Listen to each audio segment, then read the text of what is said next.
Horas menjuah-juah. Yahoo! Pada episode kali ini kita akan membahas tentang kelenturan kognitif dalam pesta pernikahan adat Batak. Beberapa waktu yang lalu saya diundang ke pesta pernikahan saudara saya yang diadakan dengan memakai adat Batak. Seperti kita ketahui, kebanyakan pernikahan orang Batak masih dilaksanakan dengan memakai upacara adat. Beberapa orang menduga bahwa banyaknya pernikahan orang Batak yang dilaksanakan dengan acara adat merupakan bukti bahwa orang Batak fanatik terhadap budayanya, fanatik terhadap sukunya. Ya, mungkin orang bisa berpikir begitu kalau mengingat bahwa suku Batak bukan suku yang paling besar dibandingkan dengan suku Jawa, Sunda, Padang, Melayu, Aceh, dan banyak suku-suku lain. Jumlah orang Batak sebetulnya tidak seberapa. Tetapi di kota manapun orang Batak ada, setiap kali melakukan pesta pernikahan, kebanyakan mereka melakukannya dengan acara adat.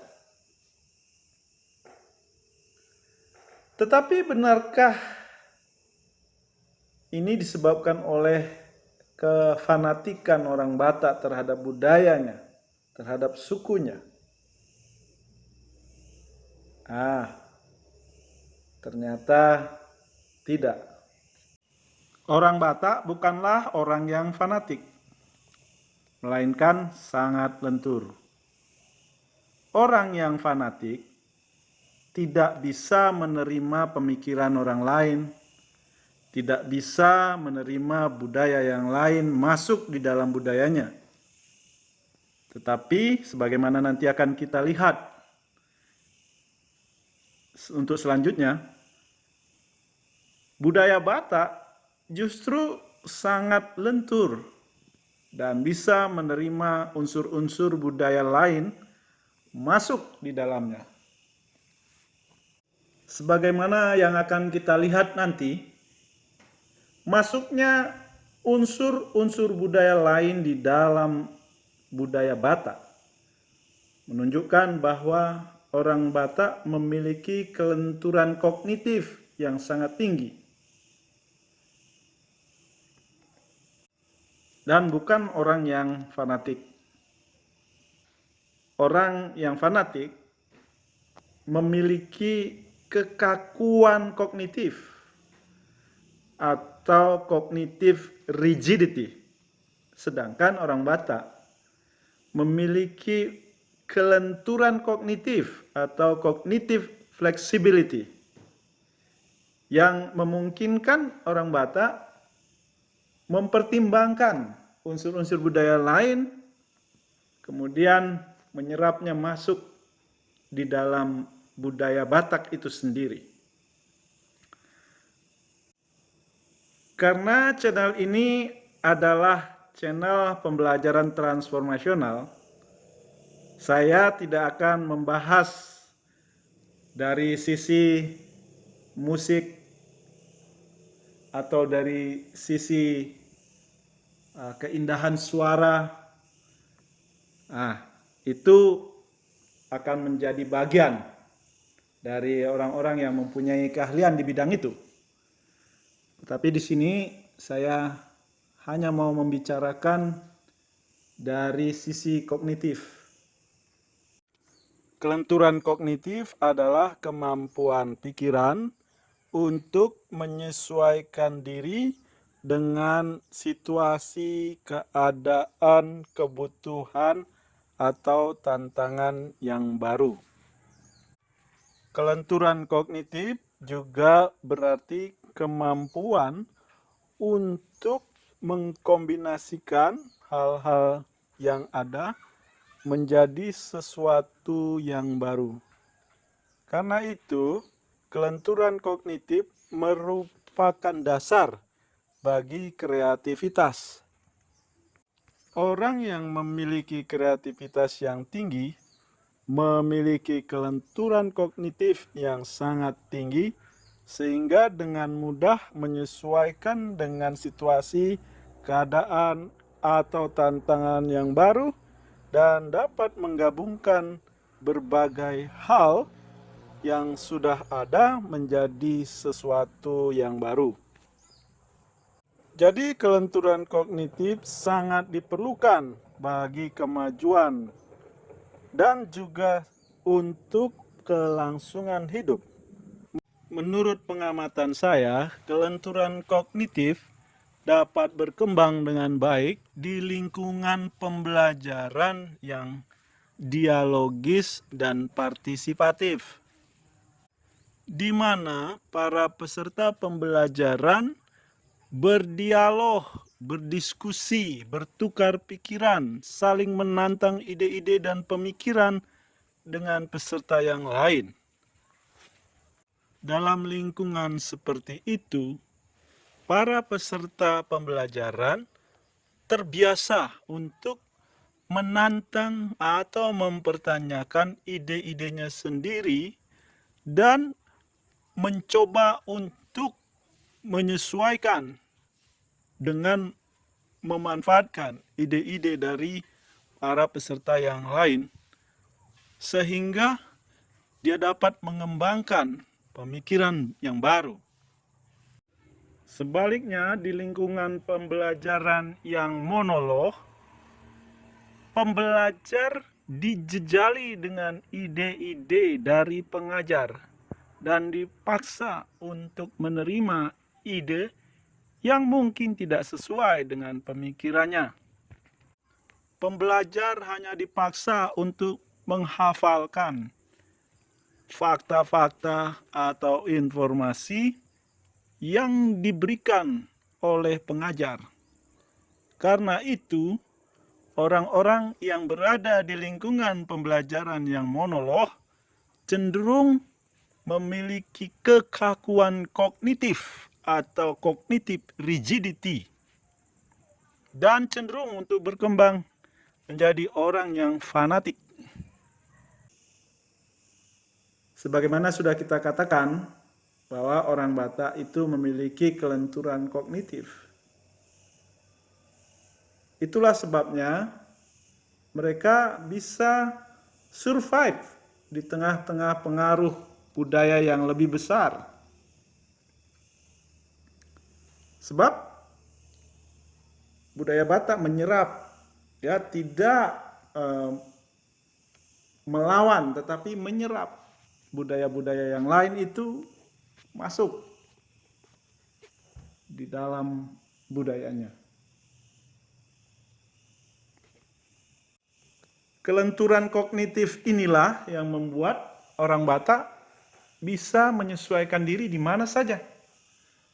Kemana mereka pergi, mereka bisa survive.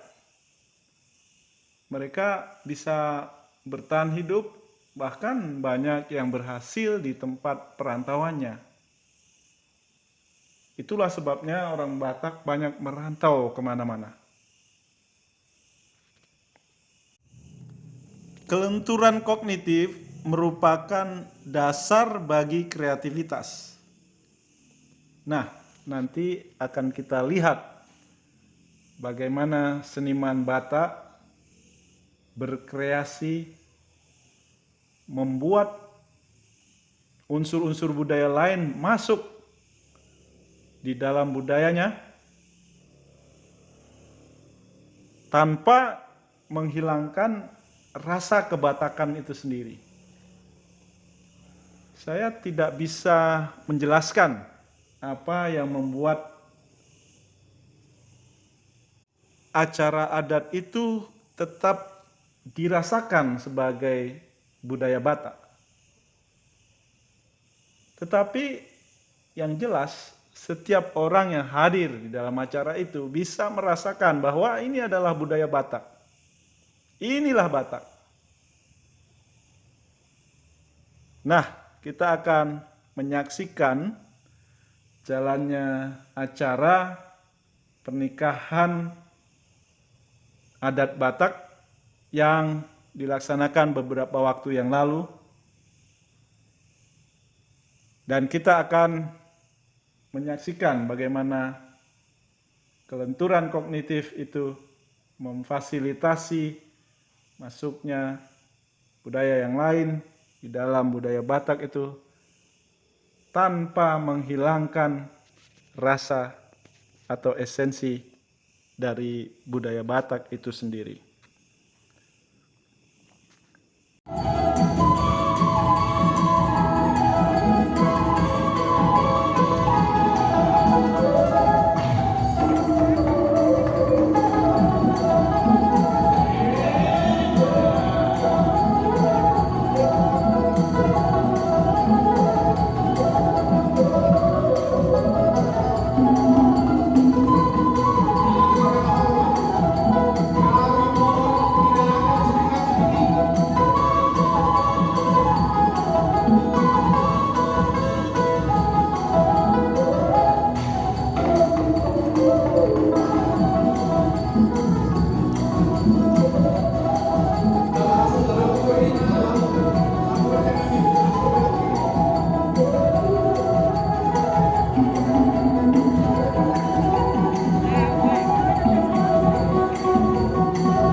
Perhatikan bahwa keluarga pihak laki-laki memakai pakaian adat Simalungun, yaitu pakaian adat sukunya sendiri yang ditandai dengan tutup kepala yang khas, berbeda dari pakaian adat Batak.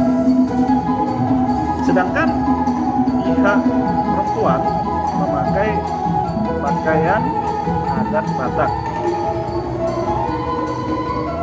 Ini berbeda dari adat suku lain yang kalau diadakan misalnya pernikahan suku suku Jawa, maka kedua belah pihak dipaksa untuk memakai pakaian adat suku itu.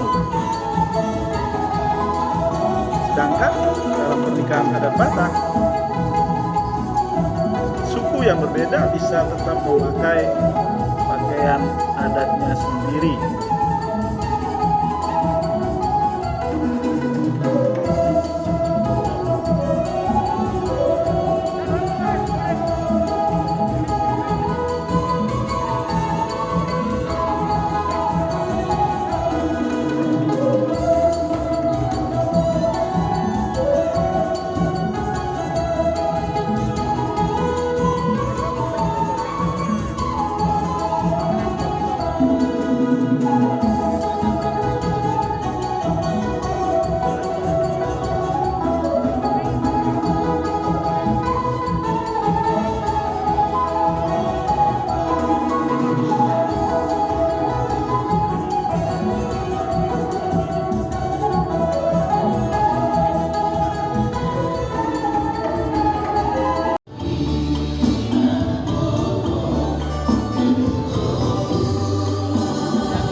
Sekarang perhatikan bagaimana musik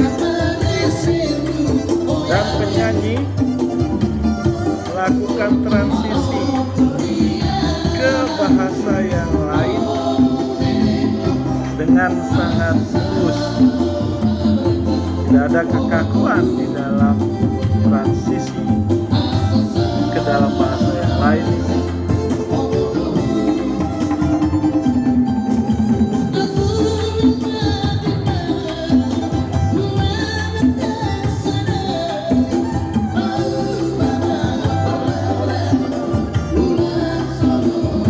Nah, perhatikan bahwa sudah mulai berjoget mengikuti irama musik.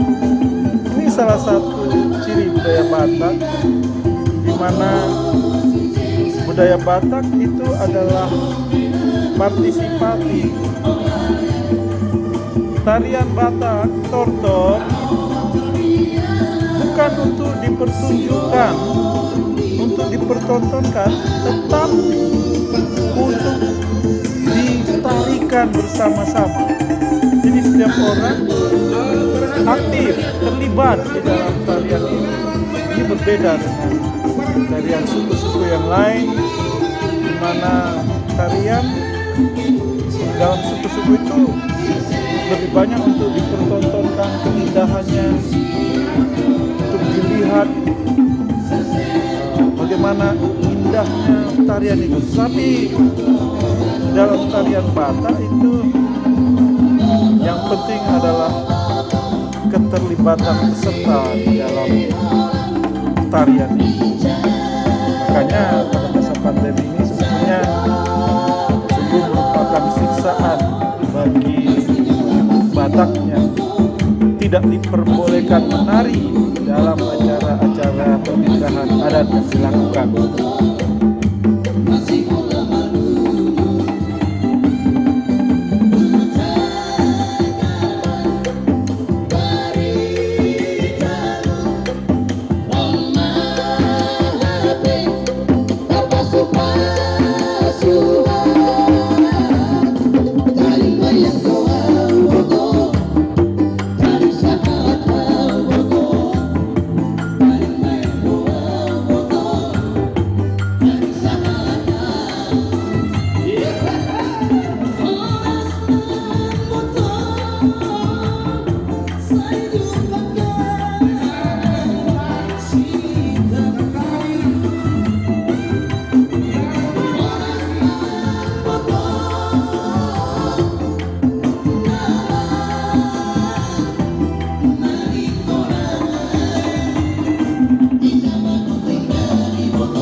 beralih ke Latin Melayu.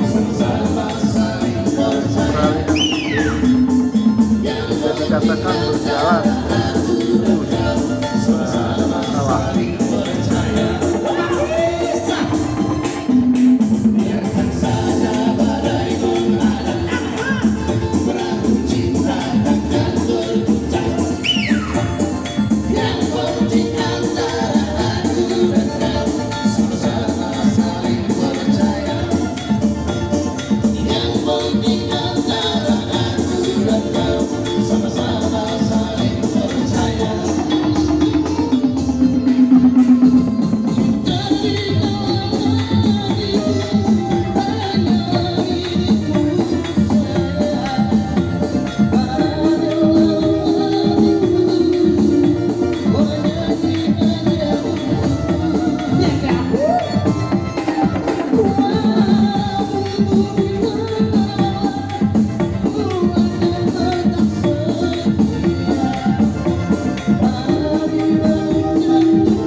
Terima kasih.